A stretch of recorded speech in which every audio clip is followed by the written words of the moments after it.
क्या तुम भी नर्सिंग में एडमिशन चाहते हो, या तुम्हें भी रात में नर्स बनने के सपने आते हैं? खैर इसकी कोई सॉरी।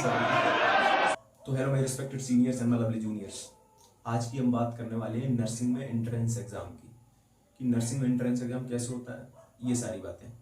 तो इसी पे आज ये डिस्कशन रहेगा। तो चलो शुरू करते हैं और देखते हैं कि क्या तुम्हें एक कॉलेज मिल सकता है, क्या तुम एलिजिबल हो इस कॉलेज को या फिर इसमें एक सीट लेने के लिए। चलो शुरू करते हैं। तो देखो इसका एक बेसिक आइडिया ले लेते हैं पहले। जो ये अपनी, अगर तुम्हें नर्सिंग उत्तर प्रदेश यूपी से करनी है तो एक यूनिवर्सिटी है एवीवीएम, अटल बिहारी वाजपेयी मेडिकल यूनिवर्सिटी। ये यूनिवर्सिटी मोस्ट ऑफ द सारे कॉलेजेस कवर करती है अपनी उत्तर प्रदेश में, जितने भी प्राइवेट और गवर्नमेंट मेडिकल कॉलेज हैं। पर कुछ यूनिवर्सिटी अलग है, वो अपना अलग से एग्जाम देती हैं। पर तुम तो गवर्नमेंट कॉलेज के लिए देख रहे हो ना, तो ये यूनिवर्सिटी है जो एग्जाम कंडक्ट कराती है। चलो देखते हैं इसमें क्या क्या होता है। देखो शुरू करते हैं। इसमें जो पहले बीएससी नर्सिंग 4 साल का कोर्स है, और इसमें क्या होता है कि जो 4 साल का कोर्स है अपना, इसमें 3.5 साल की अपनी कोर्स होता है और 6 महीने की इसी में इंक्लूडेड इंटर्नशिप होती है। Okay done. तो इस एग्जाम की बात कर लें, C NET common entrance examination test, इसका ये नाम है। बेसिकली क्या है कि जो ये एग्जामिनेशन है ये 120 मार्क्स का होता है। पहले 200 नंबर का होता था, अब 120 का होने लगा है। और ये हर साल इसमें मार्च और अप्रैल के बीच में इसका एंट्रेंस एग्जाम निकलता है। वो तब तुम्हें फॉर्म फिल कर देना है। कहाँ से पता लगेगा? गवर्नमेंट साइड से पता लग जाएगा, यही वाली साइड एबीवीएम से तुम्हें पता लग जाएगा। तो ठीक है, इसी को देखते हैं आगे। डन। और जो इसका एग्जामिनेशन है वो मई में इसका एग्जाम कंडक्ट होता है, लगभग 1 महीने बाद। तो पता लग जाएगा तुम्हें सारी चीजें। अब अगर एग्जाम के क्राइटेरिया की बात करें तो क्या होना चाहिए, जो तुम्हारे पास पीसीएम भी होना चाहिए। पीसीएम भी फिजिक्स, केमिस्ट्री और बायोलॉजी, और इंग्लिश होनी चाहिए तुम्हारे पास, मैंडेटरी है। और इन सब में 45% मार्क्स पर्टिकुलर सब्जेक्ट में, ये नहीं कि ओवरऑल तुम्हारे 45% प्लस हैं तो उससे नहीं, इसमें पर्टिकुलर सब्जेक्ट में तुम्हारे 45 मार्क्स होने चाहिए। केमिस्ट्री में 45% होने चाहिए, बायोलॉजी में 45%, इन सब में 45% मार्क्स तुम्हारे होने चाहिए। तब तुम एलिजिबल हो एग्जाम देने के लिए। 12th का जब रिजल्ट आता है तब तुम उसके एग्जामिनेशन भर सकते हो। ओके।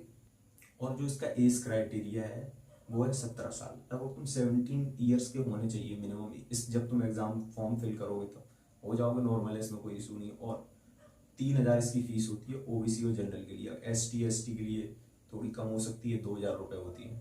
ठीक है। और तुम्हारे पास एक कास्ट सर्टिफिकेट होना चाहिए, जिस कास्ट के भी तुम हो, तुम्हारे पास हो गई। नया चाहिए अभी जब तुम एग्जामिनेशन फॉर्म फिल करने जाओ तभी बनवा लें, क्योंकि न्यू की रिक्वायरमेंट करते हैं। और एक डोमिसाइल होना चाहिए। अगर तुमने 10th और 12th उत्तर प्रदेश से किया तो कोई इशू नहीं। अगर तुम कोई दूसरे स्टेट से हो तो तुम्हारे पास यूपी का एक पर्टिकुलर डोमिसाइल होना चाहिए। तो अपना मैनेज कर लेना कैसे करना, ये सारी बात है।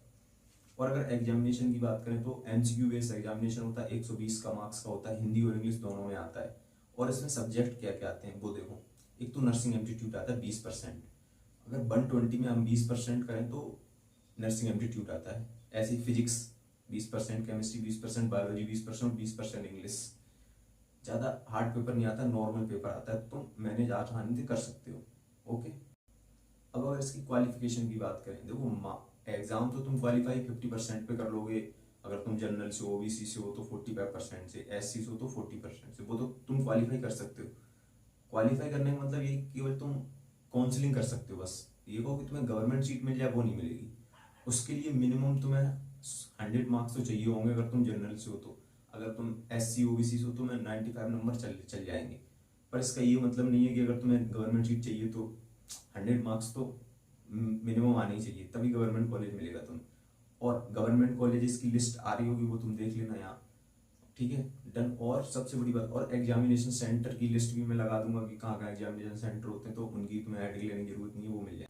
अब बात करें गवर्नमेंट कॉलेजेस की, तो देखो बेसिक, जब तुम काउंसलिंग करा लोगे अपनी, तो जो नए कॉलेजेस हैं, जो गवर्नमेंट ने अभी जो गवर्नमेंट नए कॉलेजेस खोल रही है उनको, तो वो उनमें थोड़ी कम तुम्हें मार्क्स की रिक्वायरमेंट होगी, पर 100 प्लस ही लगेगा उसमें। अगर तुम्हें अच्छे कॉलेज चाहिए, जो पुराने कॉलेजेस हैं जैसे सैफई, केजीएमयू, एलएलआरएम और एसजीपीआई लखनऊ है, तो इनमें तुम्हें अच्छे मार्क्स चाहिए 110 प्लस, कभी तभी तुम्हें वो कॉलेज सारे मिल सकते हैं। और जिसमें मैं पढ़ता हूँ, मैं 3rd ईयर का स्टूडेंट हूँ गवर्नमेंट कॉलेज फिरोजाबाद से। तो उसका कैसा स्ट्रक्चर है, देखो जो नए नए कॉलेजेस हैं उनमें फैकल्टी अच्छी है। हो सकता है इंफ्रास्ट्रक्चर इतना अच्छा नहीं है, मेरे कॉलेज में भी उसका इतना अच्छा इंफ्रास्ट्रक्चर नहीं है। पर जो और पुराने जो कॉलेजेस हैं, अगर तुम्हें वो चाहिए तो उनके लिए तुम्हें मार्क्स भी अच्छे चाहिए होंगे। तो तो 120 में से तुम्हें अगर अच्छे कॉलेज चाहिए तो 115 110 नंबर तो चाहिए ही चाहिए अगर तुम्हें अच्छा कॉलेज चाहिए।